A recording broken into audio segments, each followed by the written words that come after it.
High বন্ধুরা, good night, শুভরাত্রি। আজকে বৃহস্পতিবার। তো আজকে আপনারা সামনে ওল্ড দীঘা থেকে সরাসরি সমুদ্র সৈকত থেকে যেগুলো দেখাচ্ছি প্লিজ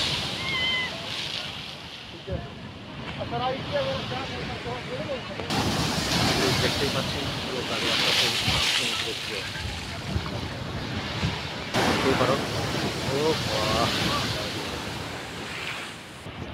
যদি ভিডিওটা ভালো লাগে তাহলে একটা আপনারা কমেন্ট বা একটা লাইক, একটা শেয়ার আপনারা করবেন বেশি বেশি করে। তাহলে এইভাবে ভিডিও আপনাদের সামনে আমরা ইউটিউবে বা আপনার ফেসবুকে পেজে আপনারা পাবেন। ঠিক, তো প্লিজ ভালো লাগলে একটা লাইক, কমেন্ট, শেয়ার করবেন।